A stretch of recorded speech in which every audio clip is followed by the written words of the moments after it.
아멘. 이런 속담이 있죠. 콩 심은 데 콩 나고 팥 심은 데 팥 난다.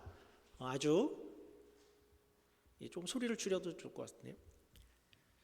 아주 유명한 속담이죠. 무슨 뜻이죠? 콩을 심으면 콩을 거두게 되어 있다. 그리고 콩을 심었는데 팥을 기대할 수 없다도 되죠. 그 어떤 콩을 심고 심지 않은 것을 기대하는 것은 어리석은 것이다. 그런 뜻입니다. 별로 어렵지는 않습니다. 그런데 이것은 그 성경에도 굉장히 비슷한 표현이 등장하지요. 성경의 표현으로는 무엇을 심든지 그대로 거두리라. 심은 대로 거두리라. 어떻게 보면 굉장히 당연한 말이기도 한데, 집사님 여기 볼륨을 조금만 줄여주시겠어요?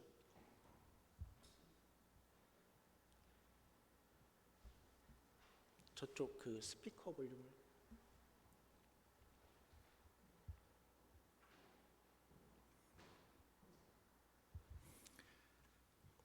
비슷하면 하겠습니다. 그래서 그 이야기가 그렇게 어려운 이야기는 아니죠. 당연한 이야기 같고, 너무나도 당연한 이야기 같은데 왜 이런 이야기가 속담에도 등장을 하고 또 성경에도 이런 이야기가 등장을 할까요? 왜냐하면 우리가 실제 사는 동안에는, 실제 삶 가운데에서는 이 당연한 것과 조금 다른 것을 기대하는 경우가 많기 때문이죠.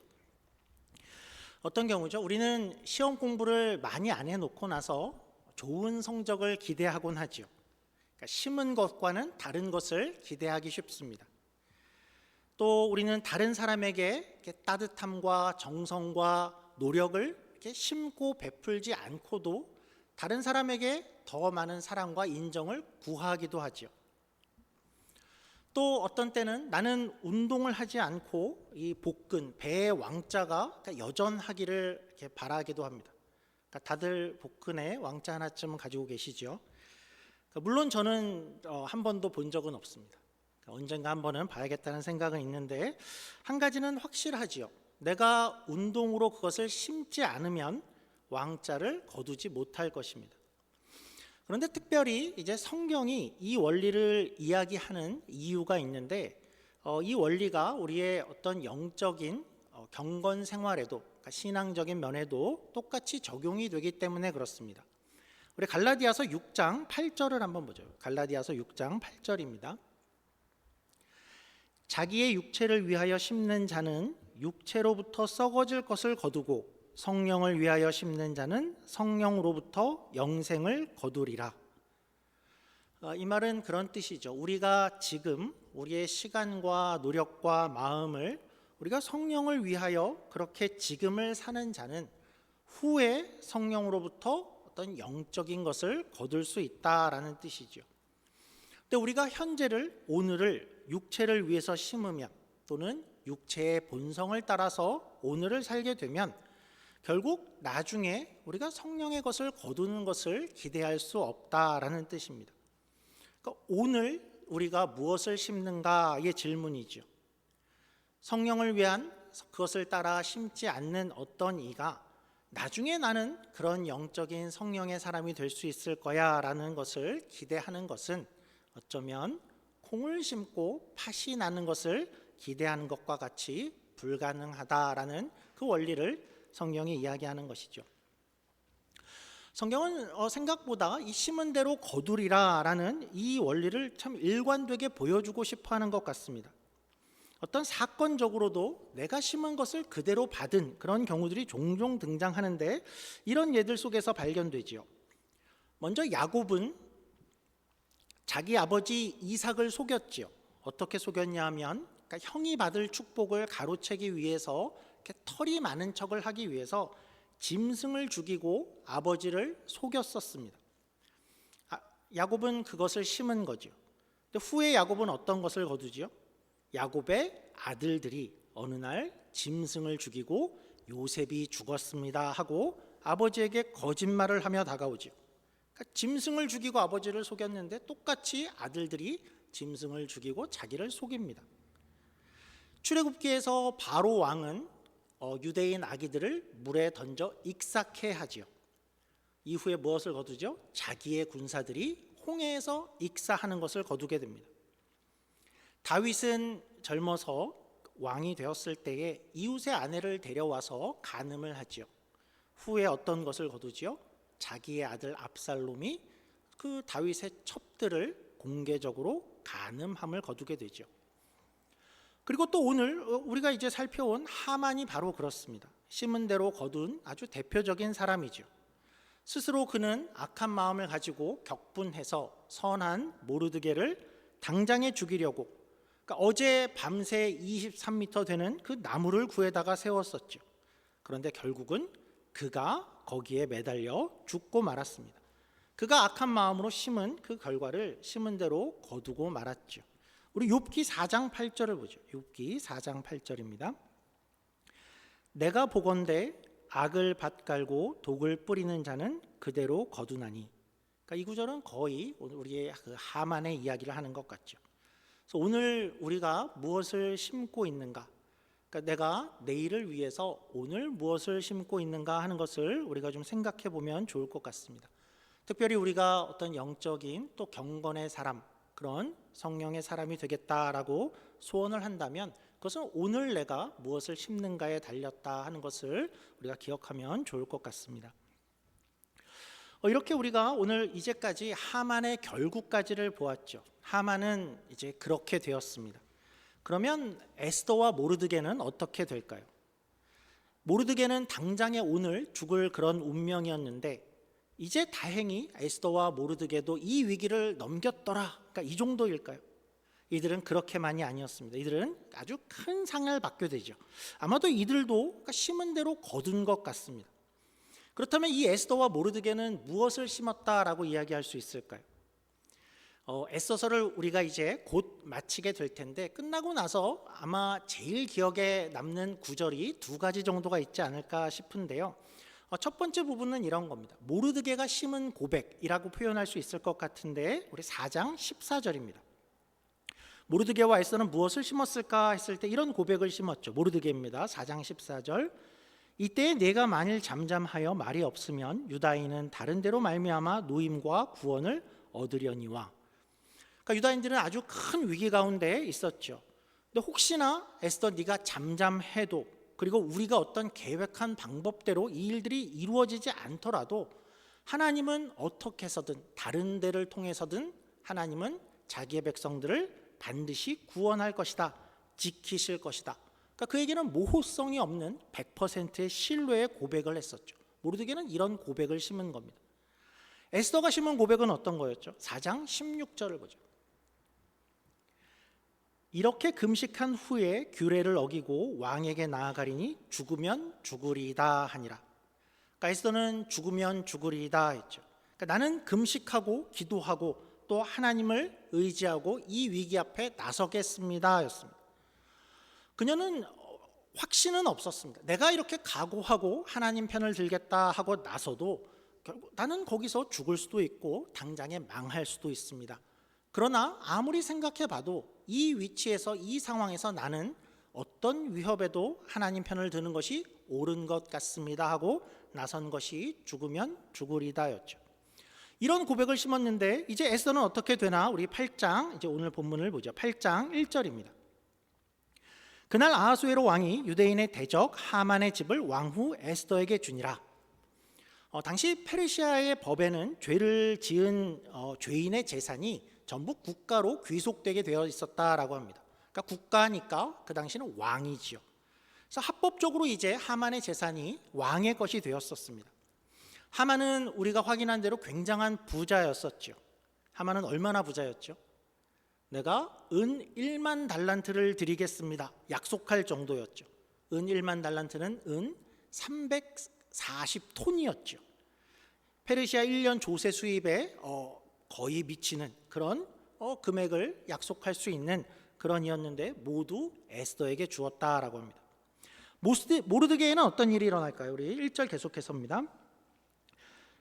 에스더가 모르드게는 자기에게 어떻게 관계됨을 왕께 아뢰었으므로, 그러니까 사촌 오빠이며 고아인 자기를 키워준 오빠였죠. 모르드게가 왕 앞에 나오니 왕이 하만에게서 거둔 반지를 빼어 모르드게에게 준지라. 에스더가 모르드게에게 하만의 집을 관리하게 하니라. 에스더와 모르드게가 심은 신앙의 고백들이 그들을 여기로 이끌었다라고 우리가 볼 수 있겠습니다. 심은 대로 거둔 것이죠. 자, 이렇게 보니까 이제 일들이 다 해결이 되어진 것 같습니다. 이제 에스더서는 여기서 끝나도 괜찮지 않을까요? 그런데 그렇지가 않죠. 끝이 나기는커녕 여전히 아주 큰 문제가 남아있어 보입니다. 3절에 가보니까 3절은 이제 다 잘 된 것 같은데 갑자기 에스더가 다시 울고 있습니다. 울면서 무엇을 구한다고 하는데 무엇이 문제인가 다시 한번 확인해 보죠. 3절입니다. 에스더가 다시 왕 앞에서 말씀하며 왕의 발 아래 엎드려 아각 사람 하만이 유다인을 해하려 한 악한 꾀를 제거하기를 울며 구하니. 그렇죠. 우리가 깜빡할 수도 있었는데 이전에 하만이 주도해서 그러니까 유대인 전체를 죽이는 그 날을 정한 국가의 조서, 그 명령이 여전히 남아 있었습니다. 그런데 그래도 이게 왜 그렇게 큰 문제일까요? 그냥 취소하면 되는 거 아닐까요? 실제로 아마도 우리 오늘 5절에 보면 이것을 철회해 주소서라고 에스더가 요청을 하죠. 그런데 이 일이 그렇게 간단하지가 않았습니다. 우리 8절로 가보겠습니다. 8절입니다. 너희는 왕의 명의로 유다인에게 조서를 뜻대로 쓰고 왕의 반지로 인을 칠지어다.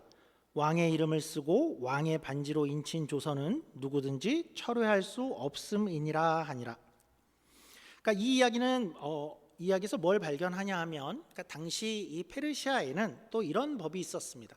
현대를 사는 우리들에게는 좀 얼핏 이해가 안 되는 법이기도 한데요. 이런 법이죠. 어떤 조서와 명령을 내리는데 거기에 왕의 이름을 쓰고 왕의 반지로 일단 인을 친 조서는 누구든지, 그러니까 왕 자신도 그것을 철회할 수 없다라는 그런 법이었습니다. 그러니까 그때 발표된 하만의 조서를 이제 와서 이거 그냥 취소야 라고 이렇게 하는 게 불가능하다라는 뜻이죠.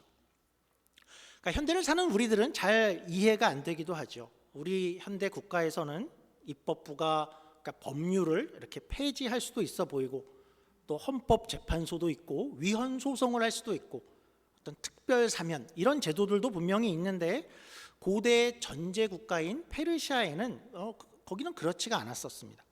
그러니까 아마도 우리가 생각컨대 이런 배경이 있을 것 같습니다. 당시 이 고대 제국들은 그 제국의 왕은 거의 신과 같이 역임을 받았죠. 신과 같이 숭배를 받았었습니다. 그러니까 이후에 로마 제국의 황제도 신적인 대우를 받죠. 그러면 그런 신이, 그런 왕이 과연 잘못을 할 수 있을까요? 그것도 전국에다 인을 치고 결코 변경이 없다라고 선언했던 그 조서를 두고 그때 그거 왕의 실수였어, 왕이 그때 생각이 모자랐어, 이렇게 할 수 있었을까요? 아니죠. 왕은 테크니컬리 잘못을 할 수 없는 그런 존재로 여겨지고 있었을 수 있겠죠. 그러니까 이렇게 생각해 보면 고대에 이런 법이 있다라는 것이 좀 이해가 되죠. 그리고 당연히 그 아하수에로 왕 자신도 이 법을 스스로 잘 알고 있었습니다. 그래서 왕은 그것을 철회하자라고 할 수가 없고 이제 이런 제안을 하게 되는 거죠. 나는 그 조서를 철회할 수가 없다. 그러나 너희는 이제 그 조서를 대비할 수 있는 어떤 새로운 조서를 거기에 덧입혀 써라 라고 이야기를 하는 겁니다. 그래서 이전 조서를 취소하지는 못하지만 새로운 어떤 조서가 쓰여지게 되죠. 우리 11절을 보죠. 11절입니다. 조서에는 왕이 여러 고을에 있는 유다인에게 허락하여 그들이 함께 모여 스스로 생명을 보호하여 각 지방의 백성 중 세력을 가지고 그들을 치려하는 자들과 그들의 처자를 죽이고 도륙하고 진멸하고 그 재산을 탈취하게 하되 아하수에로 왕의 각 지방에서 아달월 곧 12월 13일 하루 동안에 하게 하였고. 새 조서는 무엇을 이야기하고 있죠? 일단 날짜가 하나 나오는데 이 날짜가 같습니다. 12월 13일은 원래 하만이 만든 유대인들을 모두 다 진멸할 수 있고 재산을 탈취할 수 있기로 한 그 날입니다.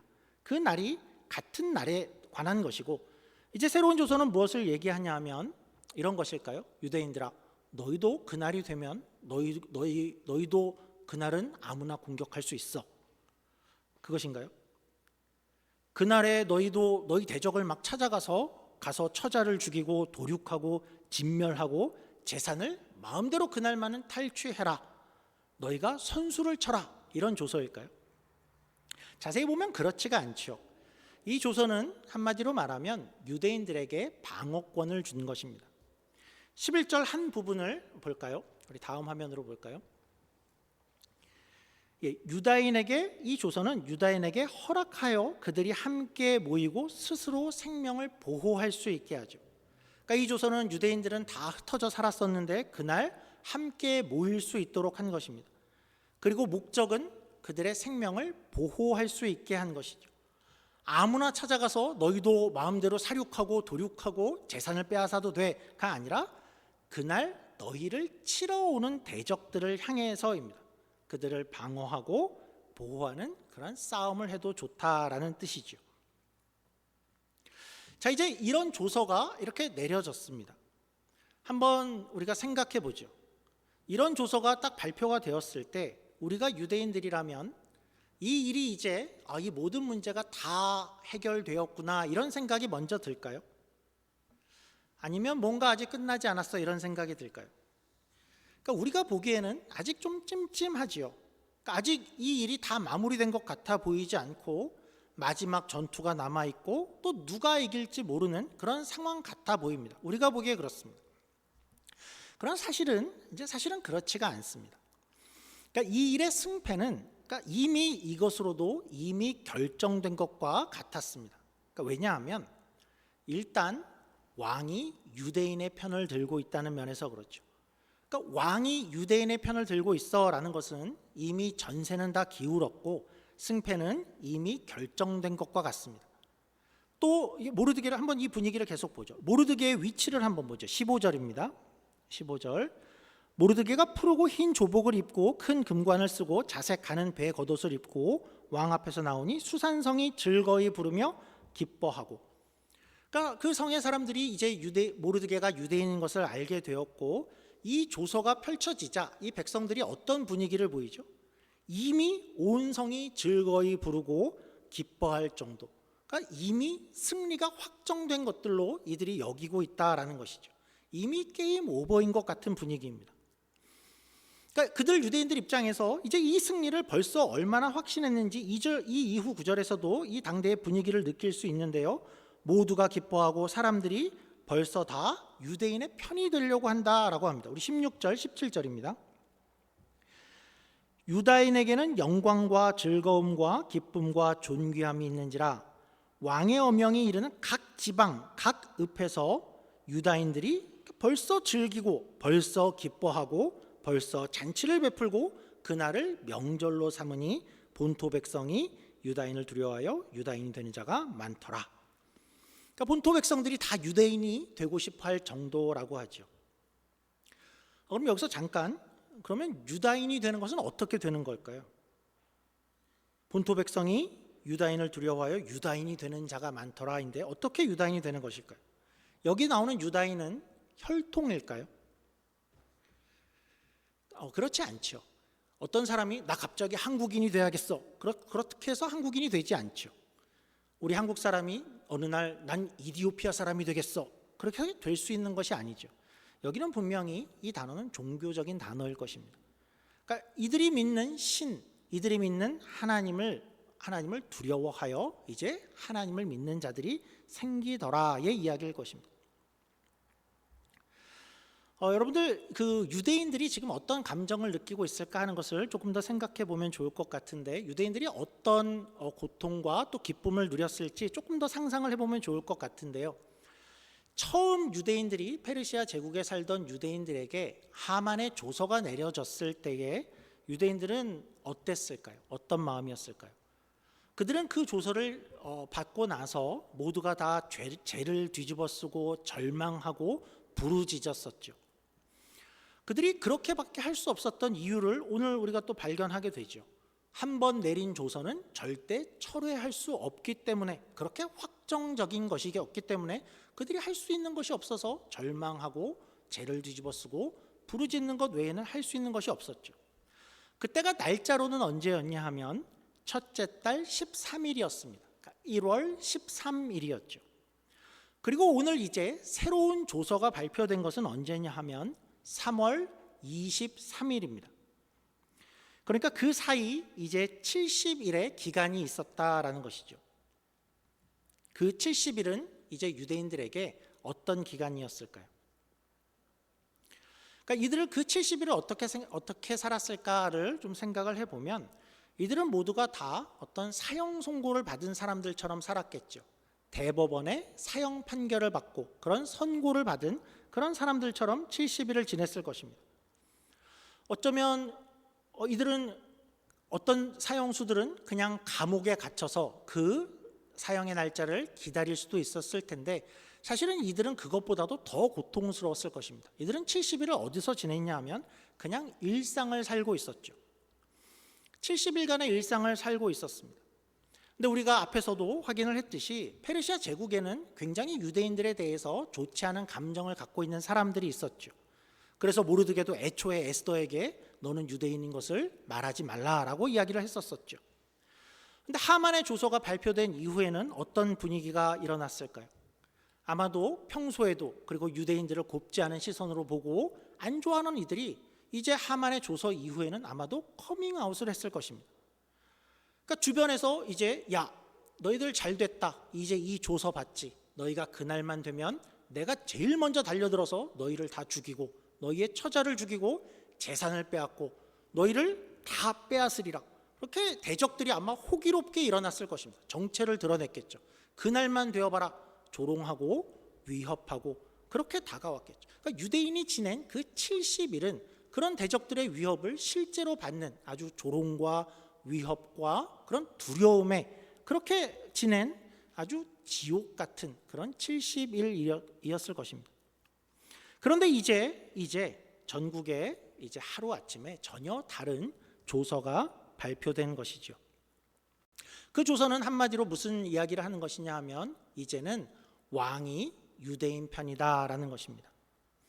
그리고 하만이 죽이려고 했던 그 모르드게가 이제 제국의 2인자가 되었다라는 그런 조서인 것이죠. 그러니까 이제 어떻게 된 것이냐 하면 이제는 유대인들이 갑자기 하루아침에 이제는 죽음을 기다리는 것이 아니라 벌써 승리가 확정되었다라는 것이죠. 물론 생각해 보면 아직 저 마지막 날은 아직은 오지는 않았습니다. 그 마지막 날은 언제로 정해졌냐면 12월입니다. 그러니까 아직 9개월이나 남아져 있습니다. 9개월 동안은 여전히 주변에 우리를 싫어했던 70일 동안 우리를 괴롭혔던 그 사람들이 여전히 주변에 존재하고 있을 것입니다.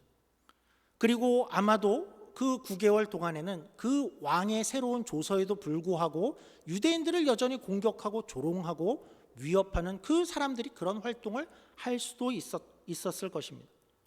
그러나 성패는 이미 정해진 것이었죠. 그래서 그것을 이해한 백성들은 어떤 모습을 가졌냐 하면 백성들은 벌써 즐거워하더라라고 하는 것입니다. 사실 생각해보면 이 성패는 어디서 결정되었냐 하면 어디서 언제 확정된 것이냐 하면 바로 대적 하만이 나무에 달린 날이죠. 다시 한번 그 죄의 세력이 나무에 달린 날입니다. 그날 이미 모든 승패가 확정되고 결정된 것이죠. 그 일로 인해서 그 일이 일어난 후에는 모든 위협과 두려움에 벗어나서 이제는 그 즐거움을 누릴 수 있게 되었다라는 것이죠. 왕이 이제 우리의 편이며 죄의 세력은 나무에 달렸다. 그들은 그래서 벌써 즐거워하고 있는 것이죠. 이 얘기를 이제 하고 싶은 겁니다. 나무에 달리고 새로운 조서가 발표되고 그리고 마지막 날이 오기 전 이 기간은 현대 우리로 비교하자면 우리에게는 무엇을 예표하는 기간일까요? 바로 그 기간이 우리가 현세를 사는 시간과 매우 유사하지요. 어떤 면에서 그러냐 하면 과거 하나님을 반대하는 사단의 세력은 하나님의 백성을 이렇게 공격해 왔죠. 죽음을 빌미로 너의 죄의 모습을 봐라. 너희의 꼬라지를 봐라. 하나님이 너희 그 죄 많은 너희의 모습을 하나님이 과연 받을 수 있겠냐. 사단의 하는 역할이 고소였죠. 너희의 운명은 결국 죽을 수밖에 없다. 너희의 운명은 결국은 다 망할 것이다. 사단이 그렇게 공격을 해왔고 사실 그것이 우리 인간의 모두의 운명이었죠.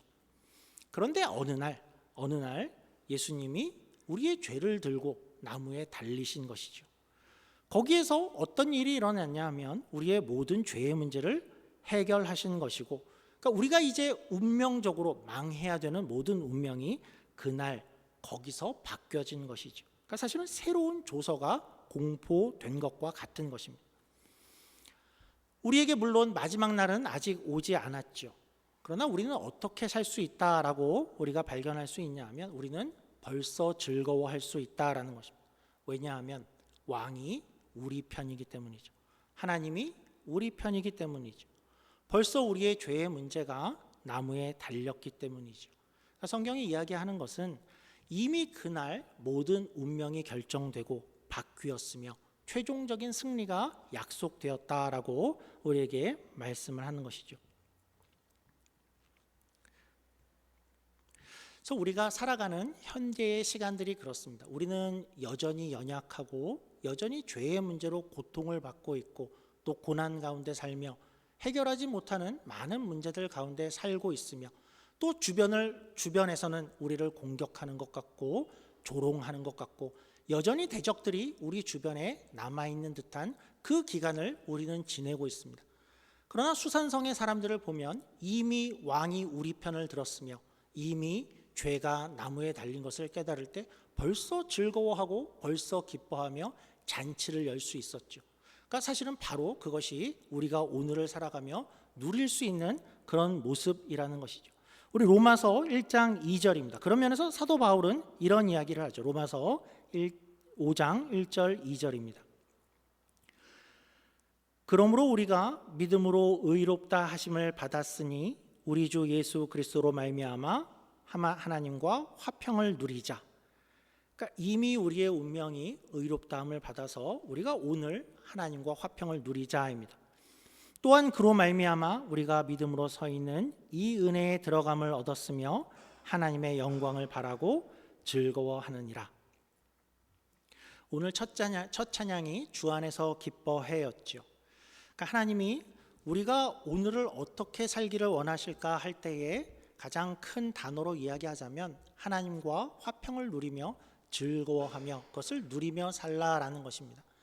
현세의 마지막 승리와 마지막 결과를 우리가 손에 들고 있지 않지만 여전히 어떤 불안감이 있을 수 있고 여전히 우리를 공격하는 여전히 완전하지 않은 그런 시간들을 지내고 있지만 하나님께서 우리에게 원하시는 것은 이미 우리의 편을 드시며 이미 승리를 약속하셨으니 너희가 이 안에서 살 때에 하나님과의 화평을 누리고 즐거움을 누리며 하나님 안에서 주 안에서 기뻐하는 삶을 살 수 있다라고 말씀해 주시는 것이죠.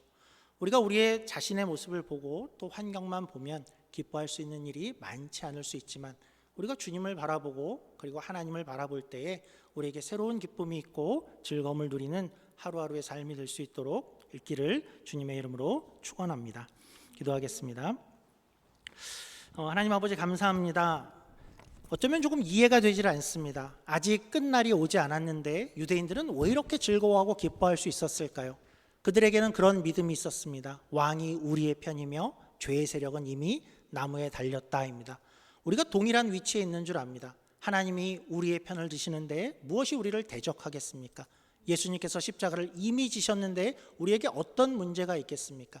우리에게 이 삶이 우리의 눈으로 보기에는 우리가 경험하고 느끼기에는 아직 완전한 것 같지 않고 아직 부족한 것 같고 불안한 마음이 들지만 우리가 하나님을 바라보고 십자가의 예수님을 바라볼 때 우리의 최종 승리가 약속되어 있음을 다시 한번 발견케 하시고 그 안에서 하나님과 화평을 누리고 즐거움을 누리는 우리의 삶이 될 수 있도록 하나님 은혜를 더해 주시옵소서. 감사하며 예수님 이름으로 기도드립니다. 아멘.